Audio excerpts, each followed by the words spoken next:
Okay, so you want to own a security company. Buy some uniforms, hire a few guards, place them outside office buildings, warehouses, apartment complexes, and construction sites, then collect a check every month. Simple business, simple math.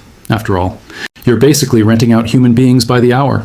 And in a world where everyone wants to protect people, property, and information, demand never really disappears. In the United States alone, the private security industry employs nearly 1 million security guards working for more than 100,000 different companies. Worldwide, the industry generates well over $185 billion every year. That's not a typo, and it's certainly not a niche business. It's larger than movie theaters, larger than the gym industry, even larger than several transportation sectors combined. From the outside, this looks like one of the safest businesses you could possibly own. So here's the question. If demand keeps increasing, if companies, hospitals, warehouses, airports, and government buildings all continue hiring more security every year, why do so many private security companies barely survive? And why do businesses with contracts worth millions of dollars still end up filing for bankruptcy? Where does all that money actually go? That's where the real business begins. Imagine you've just landed the biggest contract in your company's history. A large distribution warehouse, a corporate headquarters, maybe even a government facility. The agreement is worth more than $1 million per year. That's the kind of contract every security company dreams about, the kind that makes you want to print the signed agreement, frame it, and hang it on your office wall. But here's the part almost nobody tells you. You probably didn't win because you were the best company. You won because you were the cheapest. Private security contracts are usually awarded through competitive bidding. And the difference between winning and losing can be surprisingly small, sometimes just 1%, sometimes 2%, rarely more than 3%. 3%, that's the tiny margin you fought for. And at this point, you haven't even hired your first guard. The contract looks incredibly valuable on paper, but before operations have even started, you've already sacrificed most of your safety cushion just to get your name on the agreement. Now let's follow the money. A client pays your company $35 per hour for 1 security guard. At first glance, it sounds fantastic. You pay the guard $20 an hour. That leaves $15 easy profit, right? Not even close, because almost every dollar disappears before it ever reaches your bank account. The first expense is obvious, the guard's wage. Suppose you're paying $20 an hour, roughly the market rate for an unarmed security guard in many American cities. But that isn't your true cost, not even close. The moment you hire that employee, additional expenses begin piling up automatically. Payroll taxes, unemployment insurance, workers' compensation insurance, and workers' compensation is where security companies really start feeling the pressure. Unlike office jobs, security guards deal with unpredictable situations, physical confrontations, trespassing incidents, night patrols, emergency responses. That risk makes insurance dramatically more expensive. By the time payroll taxes, unemployment insurance, and workers' compensation are added together, that $28 per hour employee is actually costing your business almost $26 per hour. Before they've completed a single patrol, before they've checked a single door, before they've written a single incident report. And those costs never stop. Whether the client is happy, whether nothing happens all night, or whether the guard simply spends 8 quiet hours watching an empty parking lot, the expenses continue. Now, add everything else. Uniforms, radios, body cameras, licensing fees. Because in many states, the security guard needs a license, and so does your company. General liability insurance, scheduling software, payroll systems, GPS patrol, software that proves guards actually completed their assigned routes, office staff, recruiters, sales teams, marketing, proposal writing. Because the moment one contract starts, you're already chasing the next one when every one of those costs is finally deducted. That original $35 hourly billing rate has almost disappeared. What's left as actual operating profit is often somewhere between $2 and $4 per hour. That's it, $2 to $4 out of every 35. And remember, you're the business carrying nearly all of the legal liability if something goes wrong tonight. So the contract that looked like easy money turns out to be one of the thinnest margin businesses in the world. And the biggest challenge hasn't even arrived yet. Because making a profit isn't what bankrupts most security companies. Cash flow does. But making a profit isn't what bankrupts most security companies. Cash flow does. Here's a detail that sounds incredibly boring.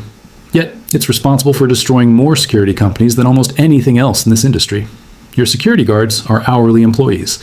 By law, they have to be paid every single week, sometimes every 2 weeks. There's no negotiating that. Payroll arrives whether you've been paid or not. Now look at the other side of the contract. Your client isn't usually a small business, it's a Fortune 500 company. a government agency, a hospital network, or a national warehouse operator. And organizations that size don't pay invoices quickly. Standard payment terms across the private security industry often range between 60 and 90 days after an invoice is submitted. Now, think about what that really means.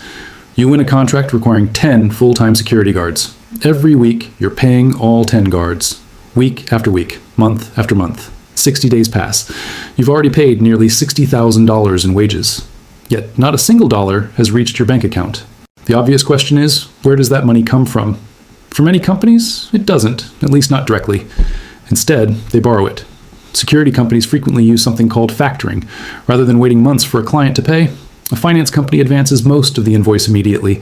When the client finally pays, the lender takes its percentage first. The security company receives whatever remains.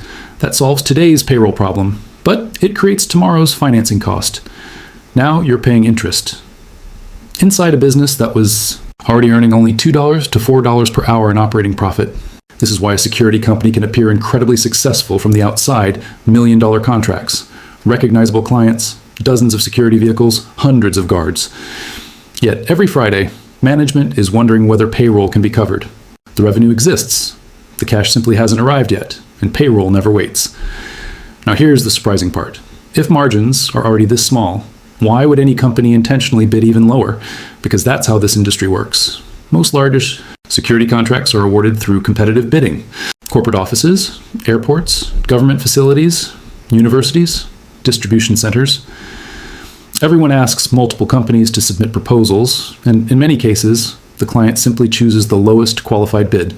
Not the company with the most experienced guards, not the company with the best supervisors, not even the company with the strongest reputation, just the lowest number on the page. That creates a dangerous cycle. Security companies submit bids they privately know are barely profitable. Sometimes they hope to recover the money later, maybe through emergency overtime, additional patrol requests, holiday coverage, or higher pricing when the contract renews. Occasionally, that strategy works. Very often, it doesn't, because all it takes is one aggressive competitor entering the local market. They submit an even lower price. Suddenly, everyone else has to match it. Now, an entire city's pricing structure begins collapsing. The company that wins the contract doesn't inherit the best opportunity. It inherits the smallest margin for error. And error is where this business becomes incredibly expensive. Private security depends entirely on one thing: human beings showing up. If one security guard misses a shift, the client doesn't care why. Your contract requires someone to be standing there immediately. So the supervisor starts making phone calls. Maybe yesterday's guard stays another 8 hours. Maybe someone agrees to come in on overtime. Either way, replacement labor suddenly costs 1.5, sometimes twice, the normal wage. Remember your operating profit, only $2 to $4 per hour. One unexpected overtime shift can erase every dollar of profit. Sometimes it pushes the job into a loss. Now imagine that happening repeatedly. Holiday weekends, summer vacations, unexpected illnesses, family emergencies. Every missing guard creates another expensive emergency. Holiday staffing is even worse. Almost everyone wants time off. Yet clients expect exactly the same level of security. To convince employees to work, companies pay premium holiday wages. Several profitable weeks can disappear in one holiday season, and this is still assuming nothing actually goes wrong. Imagine a warehouse burglary. The assigned guard was exhausted after working back-to-back overtime shifts, or perhaps a patrol wasn't completed. Modern GPS patrol software records every checkpoint, every patrol, every timestamp. If a lawsuit follows, those digital records become courtroom evidence. A missed patrol stops being an operational mistake and becomes legal evidence. The obvious solution sounds simple. Hire more guards, create backup staff, build a larger workforce. Problem solved. Except hiring security guards is one of the least efficient parts of the business. Before someone can even wear the uniform, background checks, drug screening, identity verification, state licensing, training, paperwork, equipment, uniform fitting. Every new employee costs money before generating a single dollar of revenue. And then comes the biggest challenge of all: turnover. Private security experiences some of the highest employee turnover rates of almost any industry. Many companies replace their entire workforce every single year, sometimes even more than once. Imagine paying for recruiting, background checks, drug tests, licensing, training, uniforms, then watching that employee resign. 90 days later, every dollar invested disappears with them.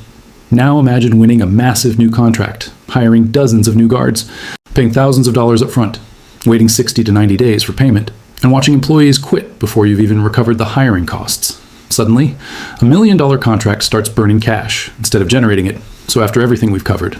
You might be wondering, does anyone actually make real money in private security? The answer is yes, but they aren't always selling the same thing. So, who actually makes money in private security? The answer is surprisingly simple. The companies with the healthiest profit margins aren't necessarily the ones employing the most guards. They're the ones relying less on guards altogether. Over the last decade, the industry has quietly shifted toward technology. Remote video monitoring, AI-powered camera networks, centralized monitoring centers, cloud-based access control, license plate recognition, smart alarm systems, software that automatically detects suspicious movement before a human even looks at the screen. Instead of placing one guard at every property, one monitoring center can supervise hundreds of locations at the same time. A single operator can monitor dozens of camera feeds simultaneously. Artificial intelligence filters out normal activity and alerts operators only when something unusual happens. That means fewer missed incidents, faster response times, and significantly lower labor costs. The financial difference between these two business models is enormous. A traditional guarding company usually operates on profit margins of only 5% to 7% after expenses. Technology-driven monitoring companies can achieve operating margins above 30%. Why? Because technology breaks the direct relationship between revenue and payroll. A traditional guarding company that wants to double its revenue usually has to double its workforce, double the wages, double the insurance, double the recruiting, double the uniforms, double the scheduling problems, double the legal risk, double the management headaches. A monitoring company can often double its customers by adding cameras, software licenses, cloud services, and a few additional operators, not hundreds of new employees. That creates something every investor loves. Scalability. Revenue grows much faster than expenses. Recurring monthly monitoring contracts generate predictable cash flow. Software updates cost far less than hiring another 100 guards. That's one reason investors value electronic security businesses far more highly than traditional guarding companies. But technology doesn't eliminate every problem. Private security remains one of the most legally exposed industries in the world. A single negligent hiring lawsuit can destroy years of profit overnight. If a guard commits violence, serious negligence, or a criminal act while on duty, the company itself may also be sued. Courts don't simply ask what happened, they ask what the company should have known before hiring that employee. Was the background check completed? Were warning signs ignored? Was proper training provided? Were previous complaints investigated? One failed background check. One ignored warning sign, one missing document, can become a lawsuit worth hundreds of millions of dollars, even when a company survives the legal battle. Insurance premiums often rise dramatically afterward. Some businesses become so expensive to insure that they simply shut down. Labor creates another challenge: employee turnover. Private security has one of the highest turnover rates of almost any industry. Some companies replace nearly their entire workforce every single year. Every employee who quits starts the hiring process all over again. New job advertisements, interviews, background checks, drug testing, licensing, training, to new uniforms, new equipment, new supervisors, spending hours getting another employee ready, and during all of that, the client still expects every shift to be covered. Many clients become frustrated when they see a different guard every few weeks. Trust slowly disappears, and once trust disappears, contracts often follow. Even the industry's largest companies aren't immune. Some carry debt measured in billions of dollars while still dealing with employee turnover exceeding 70% every year. Others have deliberately reduced their dependence on guarding contracts and invested billions acquiring electronic security businesses specializing in access control, alarm systems, remote monitoring, cybersecurity, and commercial monitoring technology. The message is clear. The future of private security isn't replacing guards, it's combining experienced professionals with smarter technology. But another challenge continues growing in the background: long-term contracts. Most private security agreements lock prices for 3 to 5 years. Wages don't. Minimum wage increases. Healthcare costs rise. Workers' compensation premiums increase. Insurance becomes more expensive. Fuel prices fluctuate. Equipment costs climb. Yet the contract price often stays exactly the same. Yesterday's profitable contract quickly becomes today's loss.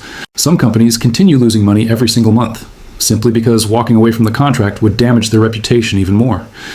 Then there are economic cycles. Office buildings, retail centers, construction sites, often reduce security spending during recessions. Hospitals, data centers, airports, critical infrastructure, government facilities, they usually don't. The strongest companies understand that diversified clients reduce long-term risk. If one industry slows down, another often continues growing. Now consider the biggest shift happening today. Protecting one location 24 hours a day usually requires around 5.5 full-time guards. That can cost clients well over $140,000 to $280,000 per year. A remote monitoring system often protects the same property for a fraction of that cost. Cameras don't get tired. They don't miss patrols. They don't call in sick. They don't take vacations. They don't create overtime costs. Yet cameras still cannot replace human judgment, a hospital emergency room, a nightclub entrance, executive protection, crowd control, VIP security. Those situations still require trained professionals making decisions in real time. Technology isn't replacing security guards. It's changing where human presence creates the greatest value, and that leads to the biggest misconception about this business. Most people think security companies sell guards. They don't. They sell certainty. They sell reduced risk, lower insurance claims, safer workplaces, fewer lawsuits, business continuity, peace of mind. The companies that struggle confuse revenue with profit. They underestimate labor costs, ignore cash flow, accept contracts that were never profitable to begin with, and chase growth without understanding risk. The companies that thrive understand something very different. Every contract is an investment decision. Every employee is a financial responsibility. Every camera is a force multiplier. Every hiring decision affects future liability. Every dollar saved today can prevent a lawsuit tomorrow. Sometimes the smartest contract is the one they refuse to sign. Because in an industry built entirely around preventing disasters, the most successful businesses stopped selling hours, started managing risk, and ultimately started selling confidence itself. That's the secret business of private security.